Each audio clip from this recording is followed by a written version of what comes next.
XRP is not a security? Well, that's the recent news from a recent court filing in the US. Because of this, the altcoin market has rallied with further. We discuss all this and more in today's Collective Shift weekly recap, actionable insights, and a breakdown into the crypto market, all in under 30 minutes just for you. We'll start with the market update, followed by the Ripple news. Matt, what does the market look like? Thanks, Leon. Another green week for the crypto market with BTC up 0.5% the last 7 days. ETH is up 4.0%. And XRP is back up to number 3 in the overall rankings. And it has climbed by 60% in the past 7 days. And a big reason why we'll get into soon. But overall, if I had to recap just in one sentence the last week, I would say more of a trend towards risk on sort of the altcoins in the crypto market. And I guess another way of looking at that is a decrease in Bitcoin's dominance, which we've talked about many times has been one of the stories of 2023. And we saw quite a strong reversal in that in the last week for reasons that we'll get to pretty soon. But that's all that's going on in the markets. We've seen a bit of a retrace there on the screen for those watching on YouTube as well. Seen a bit of a retrace after about 3 days ago or so when all prices were rallying very, very strongly, and over the weekend and even onto Monday, bit of a retrace. So looking forward to getting into what was a very big news week. Yeah, that's right, Matt. Let's go on to the big news week. Thank you very much for the market update. And it is quite natural to have a retrace after we've rallied quite significantly. But the big news of the week, Matt and Nick, my friends, this has been like a breath of fresh air in the crypto market. This is the SEC and Ripple decision. It's finally come down, right? It's some great news out there, but I'm going to let you guys cover it. What is all the fuss about in the market? Why has the markets gone up so much? What's the news with SEC and Ripple? Yeah, sure, Leon. So over the past few years, there's been this very large case in the crypto space to do with Ripple. So they're founded in 2012, one of the oldest crypto companies in the world, and there was a big court ruling that came out last week. So just before we get into that, of course, just a reminder that we aren't lawyers by any means, but we have been following this for a number of years, very loosely, intermittently, but there were, I guess it was the talking point of crypto for, quite a while over the weekend. So what actually happened was that a court or a judge, handed down their ruling to do with SEC versus Ripple, basically to really, what was SEC arguing? They sued Ripple in December 2020, basically arguing that, hey, you guys, you Ripple people did not register with us, the SEC. You didn't, say that you were going to sell these alleged, what we say are securities. So that's what sort of the legal battle was over, whether XRP, the token sort of tied to Ripple, is in fact a security. And this has been going on for several years. We finally got that decision, and it was a bit of a sort of a mixed bag that we saw on Friday. So yeah, the judge came out and said, well, in some cases, XRP is can be considered a security in the judge's opinion, and then in some other cases, the XRP is not a security. One sort of surprising takeaway for some, particularly for the SEC. The SEC had been arguing that, hey, these token, or this particular token, XRP, is a security sort of in and of itself. It sort of embodies the sort of characteristics of a security, and therefore, that's it. That's the end of the argument. What the judge actually came out and said was that, no, this token is not in and of itself a security. It must be considered in sort of the circumstances of each individual sort of transaction, and that sort of then got that out of the way. And then in their ruling, they sort of went through 3 examples of each type of transactions that Ripple Labs, the entity, was sort of transacting and doing, and they broke down each 3 of those. Some of them were securities, some of them were not securities. So, it did get a bit technical, but it was something, I suppose, that had been one of the most significant pending legal battles in the whole, in the crypto market in general. And we finally got close to a judgment. Of course, now that can go on to, appeal, and there is some parts of this that are going to go to trial. But it really did, move the markets, and there was a lot of other ramifications that I'm sure Nick can speak to as well. Yeah, just to add in there, I think one of the biggest takeaways was how mixed I think the ruling was, and even looking on Twitter myself, looking for those like sort of expert legal opinions to see what a lot of these policy people and lawyers out there defending these crypto companies, how they were perceiving this. And my big takeaway was that there was no unanimous answer here, which is a real interesting sign and potentially a indicator that it really shows that how confused the whole market is about the whole situation, and whether this is actually going to take, I guess, an act from the US Congress to come in and step in and clarify all these rules and confusion. Because as we can see, there's no unilateral opinion on what's going on here. And, some are taking it with a different angle, while others will sort of frame it in a different light. So yeah, I know Caitlin Long, she's got a great tweet out there that maybe we'll attach to the pod, who comes out and said just that maybe it's the act of Congress that might need to happen now that there's so much confusion out there in the market. A really good high-level summary of the whole situation. Thanks, guys. But I've got two questions I really wanted to ask. One of them I can probably answer myself, which is, why was this such significant news? Well, I mean, this is kind of like a groundbreaking decision in the US court system that could have long ramifications for the entire crypto market. So like it's a little bit significant. We should keep on track of it. But my next question that I really want to know, or that our listeners want to know out there, is how bullish actually is this news for the crypto market? Now, Nick, you were saying that the consensus on this is actually split across. Some people are saying yes, it's good. Some people no, it's good. Obviously, the yes people will say it's going to be bullish for Bitcoin or Ethereum or any of the other cryptocurrencies. Now, I want to get your opinion. Matt, Nick, do you think this news is actually bullish for the market at all? Matt, what do you think?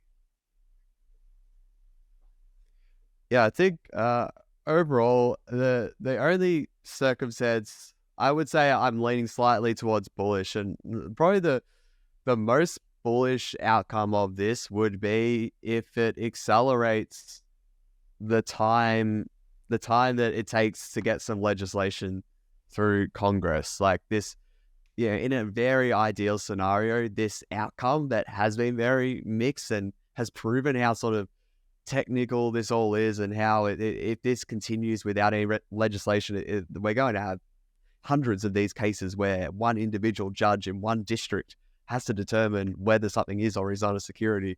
The ideal scenario here is that it accelerates and helps some lawmakers realize the need to debate some legislation and ideally, ratify and actually sign off on some legislation. So if that did happen, and it happened in a way that the crypto industry was sort of happy with, particularly in the US, then I would say that would ultimately be very bullish for the crypto market. I'm not sure if you had any other comments there, Nick, on.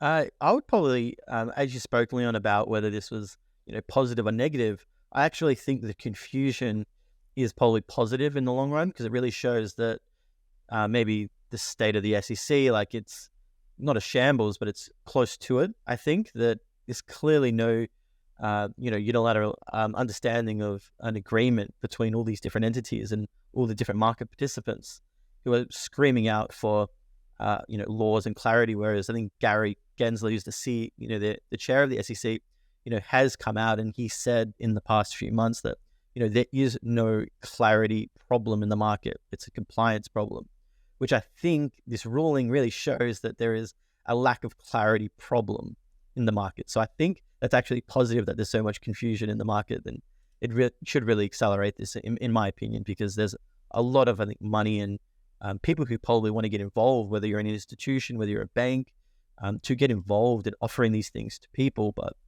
at the moment, it's just such an unattainable thing to offer and get involved in with so much uncertainty. Yeah, that's a really interesting perspective, Nick. And you brought in Gary Gensler there as well. And I generally think this news probably hasn't been going too well for him, right? For the last couple of months and even a year, he's been showing a position of strength, saying, you guys, we have the regulation out there. You just need to come in and get it sorted like everything else. But now the court is ruling against him. So that's kind of like a ding against his position of authority. So I'm really interested to see how Gary Gensler pushes back on this, see if he's going to double down on the rest of the regulation and clarity and say, you guys really need to come in and we're going to sue you again. I'm just interested. This is really interesting news. I want to keep updated on it. Thanks a lot, Matt and Nick. This is kind of a complex, evolving situation in the news. So I trust you guys to keep us on top of it, and we'll definitely let everyone in the community know as well if there's something really specific we think you need to know about. But for now, I think, my friends, let's go on to the rest of the news, which is going to be about Google Play. Now, Google Play is kind of Google itself is an industry player in the mobile space. They have their own Play stores called Google Play, and they have, policies in place to try and protect consumers. Now, they've recently come out with a policy on digitized tokens, tokenized digital assets. Sorry. So, Nick, I know you have the scoop on this. Could you elaborate a little bit more on this for us? Yeah, this one was a really positive news story again. And Google Play, they come out and they said that they would sort of allow developers to offer these sort of NFT or digital assets sort of in the apps if they adhere to particular guidelines.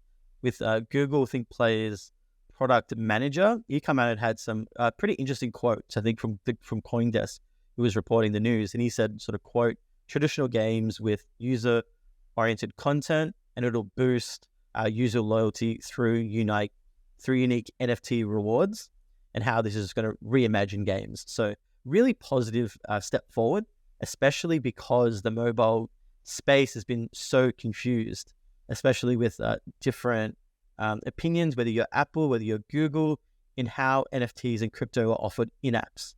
So this is a really big statement, and I'm really excited to see how many games kind of come out and offer these NFT experiences in the apps. Yeah, nice, Nick. I think with relation to sort of their gaming and NFTs, would your sort of overall reaction be, is this bullish, bearish, or neutral sort of in the short term, or how are you sort of feeling about seeing this news? I'm very positive, just because from what I'm seeing a lot online is that there's a lot of uncertainty between when you're trying to, as a crypto developer or, a crypto company, whether you're going to offer stuff in, the App Store or the Google Play Store, that there's high fees attached to it. And a lot of the times you can't actually create the experience or, the app that you want to. So I think this actually might put some pressure on Apple, because Apple's got a very strict policy on exactly what they allow in their App Store, because they're such a walled garden. And hopefully this can sort of kickstart this sort of mobile first experience of using NFTs and crypto in a much more easier fashion, considering how dominant mobile gaming is. Well, awesome there, Nick. Matt, thank you very much for covering that story for us. Ladies and gentlemen, without further ado, let's still go on to our next topic, which is going to be some of the key takeaways that we've actually gotten from a mid-year crypto developer report. So over at Collective Shift, we'd like to keep our members and users informed about crypto. Developers are a major infrastructure kind of component in regards to crypto. They keep the ecosystems running. The chains that we use, upgrades to Ethereum, the merge, all of this stuff, it comes from developers. Now, there is a major developer report. So Matt, Nick, can you tell us a little bit more about this developer report, and why is it so important? I'm happy to take this one. This is from Electric Capital, who's one of the most predominant VCs out there. And they've also got this mid-year, this constant developer report, which I know it's me and Matt's one of our favorite reports. And they've recently come out and doing this month by month now. And they come out with a half-year report where they look at total full-time developers in the ecosystems. And they really go through about 15 to about 50 different blockchains out there. One of the biggest takeaways here was that the monthly active developers fell about 22% year over year to about 21,000. So we did see a notable decline in what would be, the bear market, and a lot of these crypto developers who made the move, potentially not being shaken out by the market, but may have lost interest and sort of left the industry, where there's more interesting areas such as, the big AI wave, and a lot of people may be pivoting to creating different products outside of crypto. But yeah, not all doom and gloom though, because we did see that if we look at the long-term chart, that crypto developers are still here in waves, especially if we look from 2020. And there were some actual ecosystems which saw some nice upticks. One and a handful of being Aptos, Aztec, Celestia, which is going to be coming out later this year, and Optimism saw some good growth. Yeah, I think just to double down on what Nick said about the importance of this this report, I think I often do tell people this is arguably sometimes I view this is the single most important metric, like personally, when from someone who's investing in this space and even someone who's working full time in this space. I think if this was just down only, or like if this graph or this metric had been plateauing for several years, I suspect I would have left this space. What has kept me through it in these bear markets is seeing such strong growth in this metric, which really is a strong signal to me that there is actually fundamentally something that is, interesting from these developers' perspectives in terms of using blockchain technology and smart contracts to, actually create things that simply cannot exist in the traditional markets or industries, or they are either an existing process in the traditional markets or industries, and blockchain or smart contracts, make that, an improvement. So it's a clear signal to me that the potential is there and the developers are seeing this. And for me, like, it is one that I strongly follow. I put it above many other more popular metrics that a lot of people look at, such as total value locked, and some other metrics out there. So really good to always follow this. We'll of course put this in the show notes below, and one to always just be on the lookout for from Electric Capital. All right. Thanks, Nick and Matt, for covering that news for us. We've got some extra news to keep you on track of crypto, because that's what we do here over at Collective Shift. Now, we've got some news coming out from Polygon. Nick, can you tell us what's happening with the Polygon? They're trying to, do some new token or something. This is what I heard. What is it about? Yeah, this one's not too much to report on immediately because it's still in the very early stages of being proposed, but something to definitely look out for in the coming weeks and months. So Polygon, one of the biggest crypto players in the ecosystem, they're proposing to change their Matic token and upgrade it and change it to the Pol token, this sort of Polygon token, in a bid to unite all of its different products and different networks that is under the Polygon banner and sort of realign, the new token. So this one's got a lot going for it, but also a lot of interesting changes that potentially may cause a lot of debate when it's being proposed, such as things like changing the potential max supply, with a 1% inflation. So it's going to go from potentially a token, that is a fixed maximum supply to something that, is almost infinite and unlimited just by 1%. So I think this one's one that we're going to report on soon for our members. So one to pay attention to for sure. Yeah, awesome, man. And I know there is some other news as well with Coinbase going live with builders for something. So Coinbase is releasing their kind of layer 2 or their own chain, let's just call it, called Base. Now, Nick, what's the news there? We talked about it previously in other podcasts before, but what are they doing now? What's the update?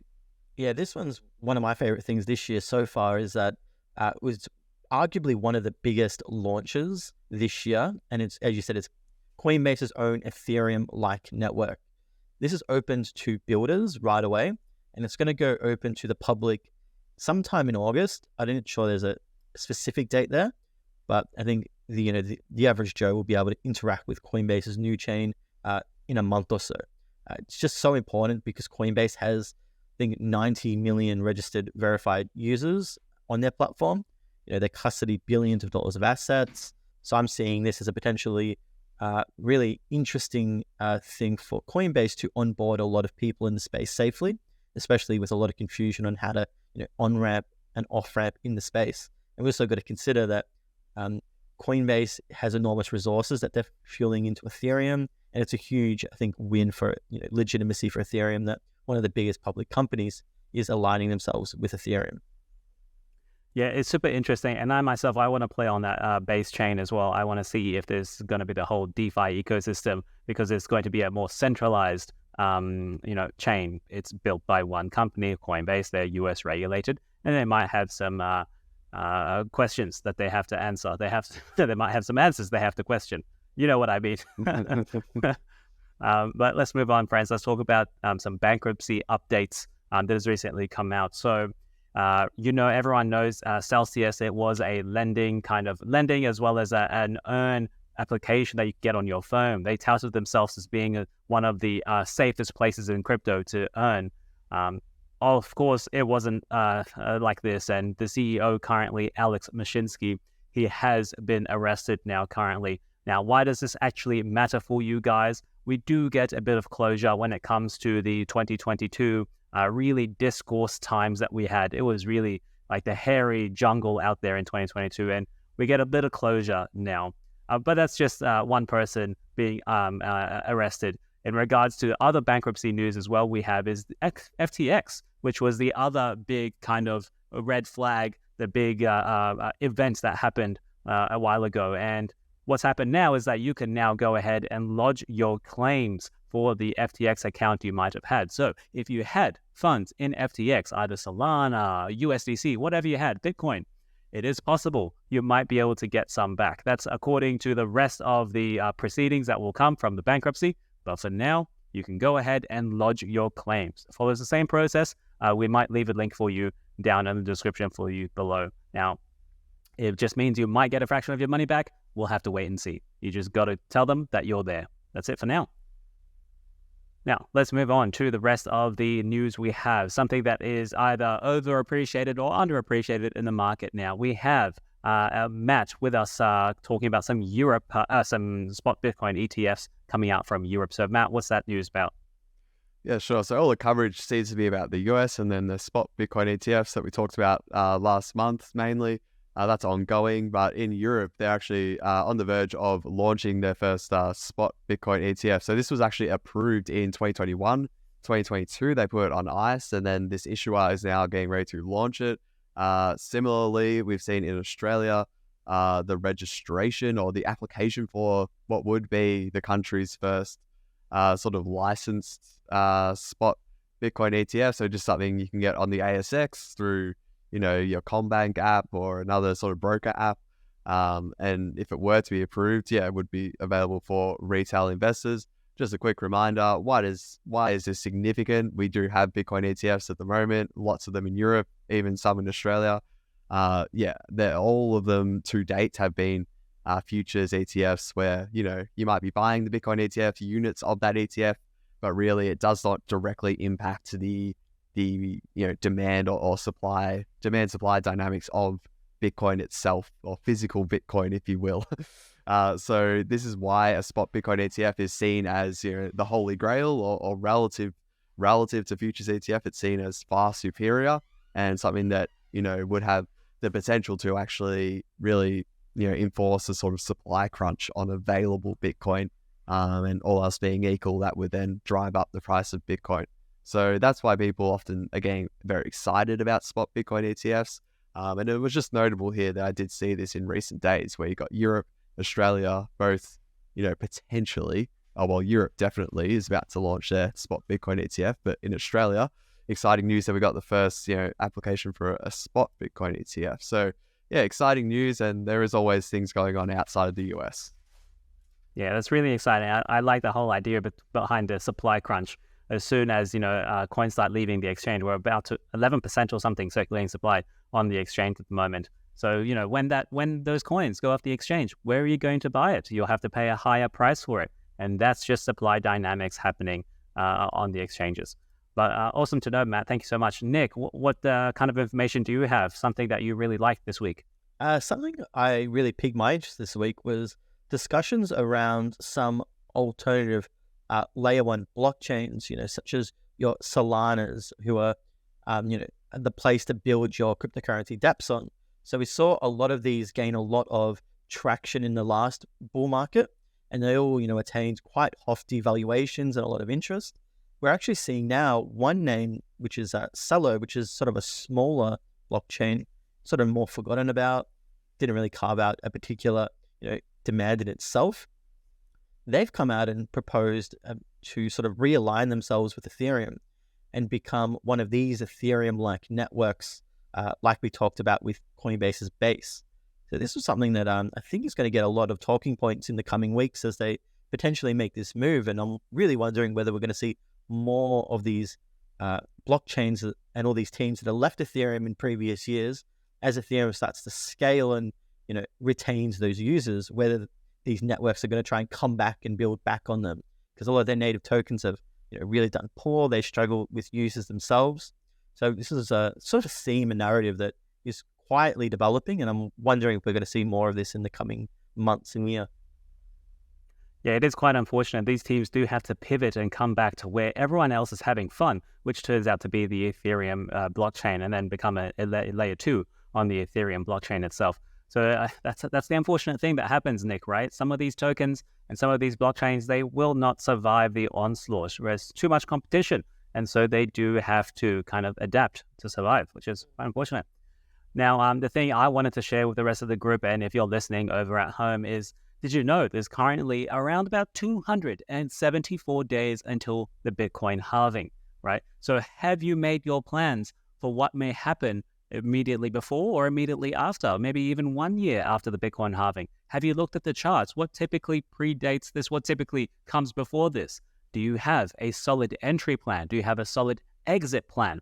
Now, you're going to make sure you check out the Collective Shift resources we have. If you haven't already, if you're just listening, book a one-to-one strategy call and come and chat to us so you can make your own crypto strategy. Bitcoin halving is very soon upon us, so you have to have a plan, okay? That's the only way you survive in the market. And with that being said, I think we'll leave it there, my friends. That is a wrap for this week. If you're looking for more insights, make sure you check out the revamped weekly Shift newsletter. It provides free market insights every Friday. Subscribe at collectiveshift.io/newsletter. That's collectiveshift.io/newsletter. We'll see you very soon.